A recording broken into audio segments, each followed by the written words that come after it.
quand on arrive dans un endroit comme celui-là, forcément, on s'attend à voir un des géants aujourd'hui des mines. Un pays minier courtisé par la plupart des gens, la Guinée. Et naturellement, lorsqu'on arrive sur cet endroit où tout le monde des mines est présent, on voit affiché Simandou 2040. Aucune surprise. On va aller voir les Guinéens pour voir ce qu'ils viennent vendre ici, ce qu'ils viennent proposer dans ce monde.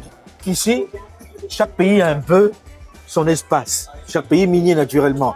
Et la Guinée ne fait pas exception puisqu'ici, il y a 2 étages. On va monter pour voir ce qu'ils viennent faire ici, à Cape Town. Donc, dans l'espace Guinée, tout en haut, et surprise, qui on voit, Comment vas-tu? Ça va, bro. Tu vas bien? Alhamdulillah. Tu vas bien? Bonjour, madame. C'est vous qui êtes pour la Transguinéenne, qui aujourd'hui ne transporte plus seulement les minéraux, mais les hommes et la marchandise. Qu'est-ce que la Guinée vient proposer dans cet espace qui est celui de tous les grands miniers du monde? Ce qu'on est en train de vendre ici aujourd'hui, c'est la destination Guinée. C'est une nouvelle Guinée, Guinée avec une vision très claire, avec Simandou 2040, qui montre clairement la vision du chef de l'État par rapport au développement du pays. Ce n'est plus juste un projet minier, c'est au-delà de ça. C'est au-delà de société aujourd'hui. C'est un programme. C'est un programme. Et ce qui est en train de se voir partout dans le monde entier aujourd'hui, la Guinée devient attractive. Au-delà des mines, il y a l'éducation avec le Simandou Academy. Il y a l'agriculture. Tout le monde connaît aujourd'hui le potentiel de la Guinée par rapport à l'agriculture. Il y a les infrastructures, il y a l'immobilier. Tout ce que vous voulez comme investissement, la Guinée aujourd'hui est prête et ouverte pour le. Alors la Guinée vient souvent ici. Est-ce que vous sentez un changement dans la manière d'aborder la Guinée pendant que vous êtes ici? D'abord l'image. Et vous avez joué un rôle incroyable. Je disais merci pour ce que vous avez fait parce que moi, quand je suis arrivé en Guinée il y a 2 ans pour soutenir le gouvernement sur le branding et le soft power du pays, j'avais regardé tes vidéos et vous m'avez donné beaucoup d'informations par rapport à Simandou Projet. Merci. Donc merci. L'image, c'est ce qu'on voit aujourd'hui. C'est pourquoi c'est important pour nos pays en Afrique de recréer l'histoire pour nos pays, raconter nos propres histoires. Et parce que sur ça, perception is reality. Et cette perception que les gens ont de vous, c'est comme ça qu'ils vont traiter. Absolument. Aujourd'hui, la On a besoin perception de notre narratif. Ça a changé carrément la narrative. Aujourd'hui, tout le monde veut voir qu'est-ce qui se passe en Guinée, parce qu'il y a une histoire qui a été racontée, qui est très positive. Alors on a vu le showcase, il y avait beaucoup de monde. Beaucoup de monde, Beaucoup de monde. Ouais. Ils viennent de partout du monde entier. Donc la Guinée devient une destination intéressante. Exactement. Pas seulement pour les mines. On pense à l'après-mine à travers ce programme Simandou. Exactement. Alors aujourd'hui, est-ce que la Guinée, dans sa formulation actuelle, a pensé à ceux qui vont travailler sur les mines? Parce que jusqu'à maintenant, les mines, c'était l'affaire des autres qui arrivaient. Est-ce qu'il y a une démarche telle que il va y avoir des spécialistes des mines, pas seulement dans le domaine de l'extraction, mais aussi dans le domaine du juridique? Mais ça, on le voit déjà. Vous avez vu le capital humain qui est déjà la majeure partie des gens qui travaillent autour de ce projet pour le gouvernement, c'est la diaspora guinéenne qui reviennent, les enfants de ce pays qui ont les compétences qu'il faut. Vous avez écouté aujourd'hui Mme Maïmouna Diakhabe qui était pertinente, qui a parlé de la vision du président, mais aussi les questions juridiques et économiques du pays. Ça, c'est des enfants du pays qui sont à l'extérieur, qui reviennent pour soutenir la vision du président aujourd'hui. Et au-delà de ça, ils sont allés loin. Ce qui me plaît beaucoup dans ce programme, c'est le Simandou Academy. Ils font maintenant tout pour que les revenus de ces projets-là puissent former les enfants demain, les futurs Guinéens qui vont tenir le pays et qui vont diriger le pays. Et qui vont comprendre qu'il y a un travail qui a été fait pour leur léguer cette legacy. Justement, on en a rencontré ici sur le site de Cape Town, ici à Indaba Mining, un jeune Guinéen qui lui a pris sur lui de retourner au pays, de travailler sur place au pays, de créer des entreprises. Il compte aujourd'hui plusieurs centaines d'employés. On va aller à sa rencontre juste après ceci, puisqu'il est intéressant de voir qu'il y en a qui viennent de plus en plus au pays pour se mettre dans ce secteur qui était jusque-là réservé aux étrangers. Merci à toi de nous avoir reçus. Mais merci. Et puis merci pour le travail que tu fais pour la Guinée. On est africain. N'est-ce pas? Là où on voit les choses qui marchent, on doit soutenir. Absolument. Merci, bro. Merci à toi. Good job. Bye bye. Bonsoir Diaby. Bonsoir. Salut Mohamed. Voilà. Alors, deux jeunes qui se retrouvent dans la grande messe mondiale des mines, à Indaba, ici à Cape Town. Qu'est-ce que vous venez chercher ici en fait? Vous êtes dans les mines? Indaba, j'ai envie de dire, c'est un peu la concrétisation de 5 ans de GT West Africa. C'est une place où on retrouve un peu tous les acteurs du monde minier. On a un modèle qui, j'ai envie de dire, qui est entre les mines, mais aussi qui fédère, qui catalyse la diaspora. Et on s'est toujours défini, GT West Africa, comme un acteur qui fait cette jonction entre la diaspora et l'Afrique. Mais c'est vrai que notre cœur de métier, ça reste les mines. Et aujourd'hui, on est assez fiers avec Karamba quand on rencontre des acteurs qui reconnaissent tout ce travail qui a été fait côté GT West Africa. On y reviendra. Mais c'est une fierté d'être là. C'est la première année qu'on vient à Indaba, en Afrique du Sud, à Cape Town, et de rencontrer ces acteurs de différents pays également, au-delà de la Guinée. Ça nous permet de voir beaucoup plus loin qu'est-ce qu'on peut faire dans la sous-région et impacter davantage. Mais c'est quoi votre rôle dans les mines? Qu'est-ce que vous faites concrètement? C'est quoi votre corps de métier? Alors nous, GT West Africa, on est une société de transport et de logistique. Tout ce qu'il y a de plus classique, d'accord? On a des contrats avec les sociétés minières, autant dans le transport de bauxite ou le transport de minerais aurifères. Et nous, ce qui est innovant, c'est qu'on a créé une plateforme sur laquelle toute personne justement peut investir et prendre part au financement des engins. Donc nous, GT West Africa... Explique-moi ça bien, expliquez-moi bien. Ça veut dire... Alors, pour faire la genèse, on crée GT West Africa il y a 5 ans. L'idée, elle est très simple. En Guinée, on parle beaucoup de bauxite. Bon, aujourd'hui, beaucoup plus de ciment doux.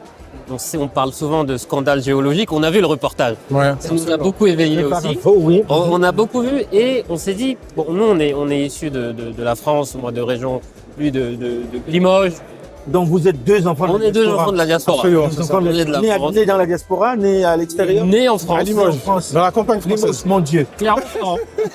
Clermont-Ferrand, Auxerre. Clermont-Ferrand, Fait beaucoup de Limoges. villes. Et un jour, vous décidez que vous allez rentrer au pays. Un jour, alors, je pense que l'idée, c'est pas un jour on se dit on va rentrer au pays.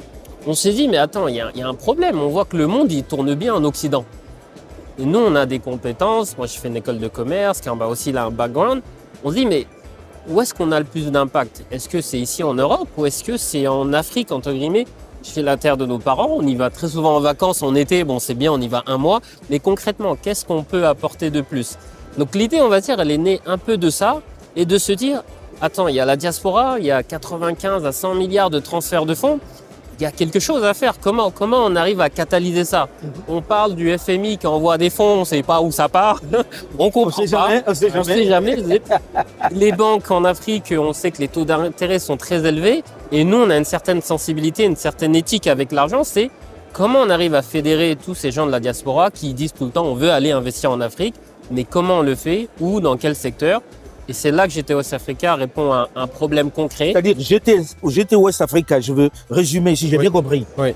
C'est dit, nous on monte une boîte, on va aller dans les mines, transport et logistique.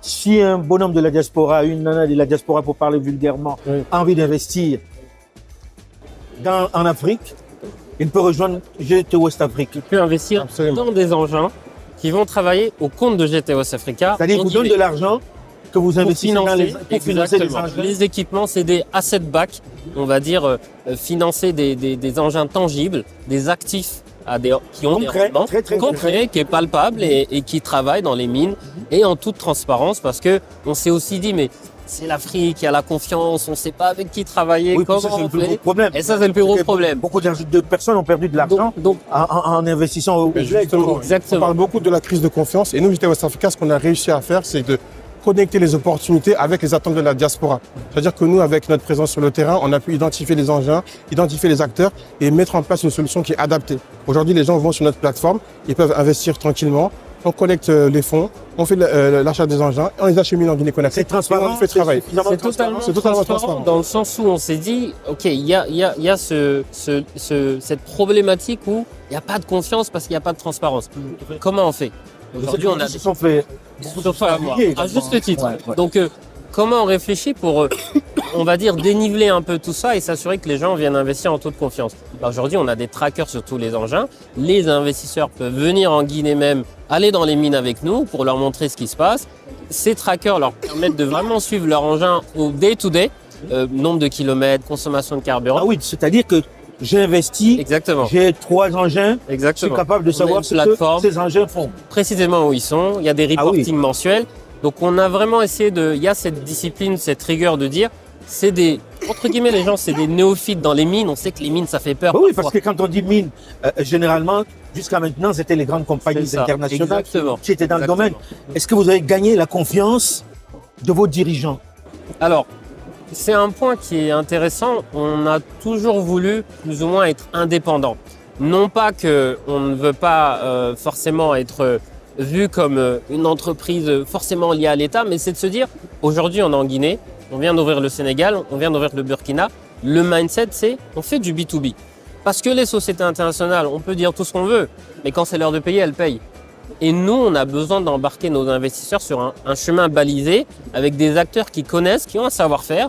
Et aujourd'hui, le fait de travailler avec des acteurs locaux en Guinée, avec l'expertise qu'on arrive à amener, ça fait qu'on est suffisamment rassuré. Bien évidemment que l'État a un rôle à jouer. Je pense que notre modèle montre qu'il y a une voie alternative, qu'on n'est pas obligé de tout le temps dire « Ah, alors l'État n'aide pas, il n'y a pas de financement ». Non, à un moment donné, comment on dans ce fait? domaine, par exemple, en Guinée, vous savez bien que je travaille un peu dans ce domaine-là.